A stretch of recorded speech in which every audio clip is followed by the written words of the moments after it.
टाइपर hypersensitivity reaction. Type four hypersensitive क्या है? इसको डिलेड हाइपर सेंसिटिविटी रिएक्शन भी बोल सकते हैं। इसमें क्या होता है, T cell mediated immune response होता है। T cell mediated immune response होता है विदाउट फॉर्मेशन ऑफ एंटीबॉडीज।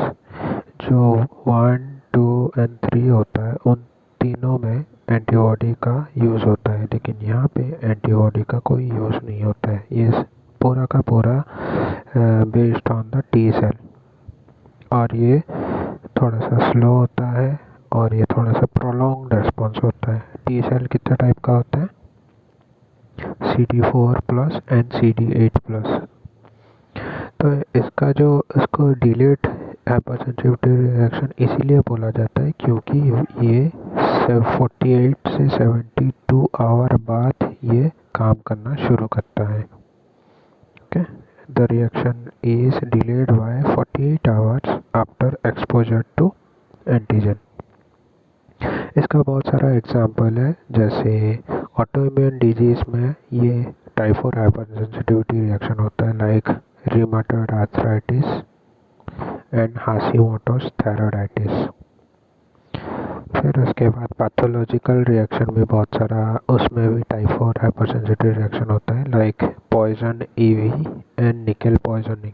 निकल पॉइजनिंग में क्या होता है, कॉन्टैक्ट डर्माटाइटिस होता है। परसिस्टेंट माइक्रोब्स की वजह से होता है, ये बहुत इंपॉर्टेंट है, TB and leprosy. TB and leprosy की वजह से टाइप 4 हाइपर सेंसिटिविटी रिएक्शन होता है। टीबी के बारे में हम बाद में पढ़ चुके हैं। फिर उसके बाद हम पैथोजेनेसिस के बारे में बात करते हैं, कैसे होता है। ये दो टाइप का होता है, एक होता है साइटोकाइन मीडिएटेड इन्फ्लेमेशन और एक होता है डायरेक्ट सेल टॉक्सिसिटी। तो जो साइटोकाइन मीडिएटेड इन्फ्लेमेशन होता है वो it is regulated by CD4 plus T cell and direct होता है CD8 प्लस टी सेल। जो CD4 प्लस टी सेल का है वो साइटोकाइन मीडिएटेड, उसमें क्या होता है, पहले एक्सोजेनस और एंडोजेनस एंटीजन एक्सपोजर होता है। ओके, जैसे हमारा बॉडी या फिर हमारा अंदर का कोई ऑटो इम्यून जैसे हुआ वो एंडोजेनस हुआ, और एक्सोजेनस मतलब वही माइक्रोब्स या फिर कोई एनवायरमेंटल केमिकल्स, उसमें क्या होगा, वो हमारा बॉडी एक्सपोज होगा। और एक्सपोज होगा वो एंटीजन हमारे बॉडी के अंदर आएगा, वो क्या करेगा, APC के अंदर प्रोसेस्ड होगा।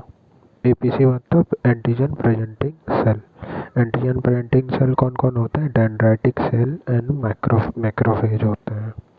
फिर एंटीजन जब APC के साथ मिलेगा, फिर वो क्या होगा, ये दोनों किसको प्रेजेंट करेंगे, naive CD4 T cell. CD4 T cell यहाँ पे याद रखना। CD4 नाइव किस लिए बोला जा रहा है, नाइव मतलब न्यू, जो किसी के साथ एक्सपोज नहीं हुआ है, कि वो नया नया अभी सोल्जर बना है। तो जैसे ही नाइव CD4 टी सेल में ये लोग APC प्लस एंटीजन आके मिल जाते हैं, फिर क्या होगा कि T helper 1 and it is differentiated into T helper 1 and T helper 17।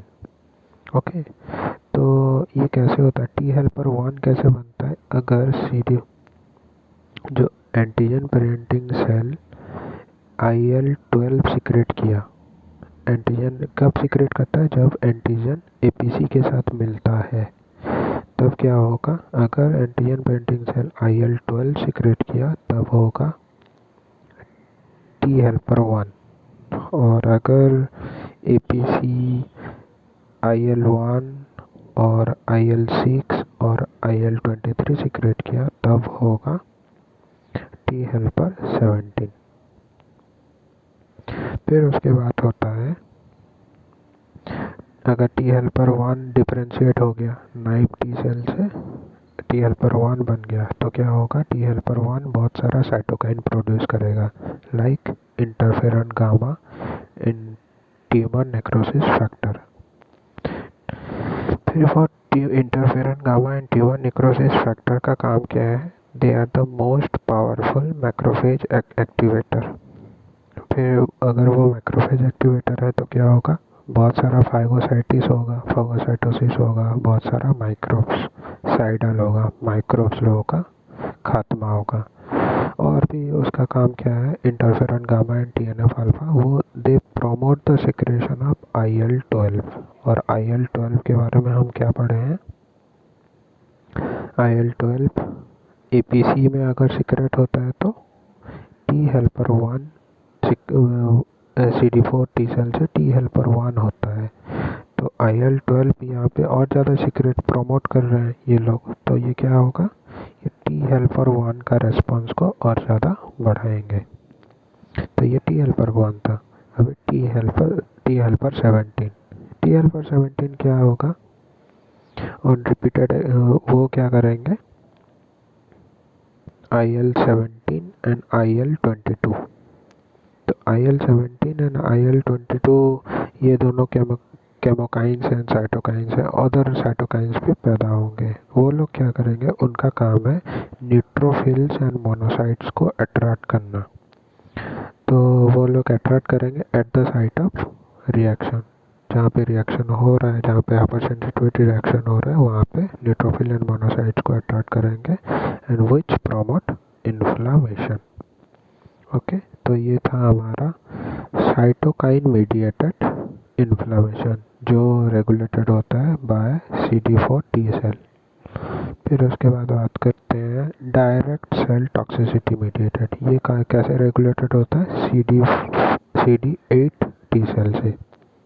और CD8 टी सेल क्या करता है, वो जो एंटीजन बियरिंग टारगेट सेल होता है, जैसे हमारे बॉडी में एंटीजन आया, एंटीजन एक सेल में घुस गया, तो CD8 सेल सीधा वो सेल के साथ साथ वो एंटीजन को भी मार देगा। तो वही काम करता है, दो तरीके से वो मारता है। ओके, तो उसका एग्जांपल क्या है, वायरस इन्फेक्टेड सेल, कोई वायरस अगर आया हमारे सेल में घुस गया, तो उसको सेल के साथ साथ वो भी वायरस को भी मार देगा। या फिर ट्यूमर सेल, उसको भी CD8+ टी सेल मार देता है। तो उसका दो तरीके से वो मारता है। पहला तरीका है perforin granzyme system. Perforin granzyme system मतलब क्या है, जैसे ही CD8+ T cell target cell recognise करता है कि टारगेट सेल में एंटीजन आ चुका है, तो क्या करेगा, रिकॉग्नाइज करके दो एंजाइम प्रोड्यूस करेगा। क्या क्या, एक परफोरिन और एक ग्रांजाइम।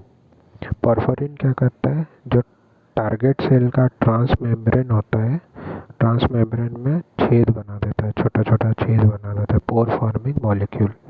तो क्या होगा, छेद बना देता है, तो it allows the entry of granzyme into the target cell cytoplasm. Cytoplasm में आ जाएगा कौन, ग्रांजाइम। और ग्रांजाइम क्या है, ग्रांजाइम एक प्रोटीएज है। प्रोटीएज क्या करता है, प्रोटीएज मतलब प्रोटीन को तोड़ता है, तो वो क्या करेगा, क्लीव एंड एक्टिवेट सेलुलर कैस्पेस, और वो क्लीव करेगा। फिर उसके बाद क्या होगा, धीरे धीरे वो जो टुकड़ा टुकड़ा हो जाएगा, वो धीरे धीरे एपोप्टोसिस से हमारे बॉडी से क्लियर हो जाएगा, apoptosis of the target cell हो जाएगा। तो ये था हमारा पहला तरीका, कैसे CD8+ टी सेल खात्मा करता है। दूसरा तरीका है प्रोफास लाइगैंड। फास्ट लाइगैंड क्या है, हमारे CD8+ टी सेल में क्या होता है, फास्ट लाइगैंड होता है। और टारगेट सेल में जिसमें एंटीजन प्रेजेंट है, उसमें क्या होता है, फास होता है। फास जिसको हम बोलते हैं CD95। तो हम जानते हैं फास्ट लाइगैंड एंड फास्ट मिलके क्या होते हैं, formation of the death domain. Death domain बनाते हैं, तो क्या होगा, डेथ डोमेन जिसमें बन जाएगा, वो प्रोमोटेड क्या होता है, एपोप्टोसिस उसका हो जाता है, apoptosis by extrinsic pathway. Apoptosis का दो तरीका होता है, एक इंट्रिंसिक और एक एक्सट्रिंसिक। एक्सट्रिंसिक वाला क्या है, फास्ट लाइगैंड डेथ डोमेन से जो होता है,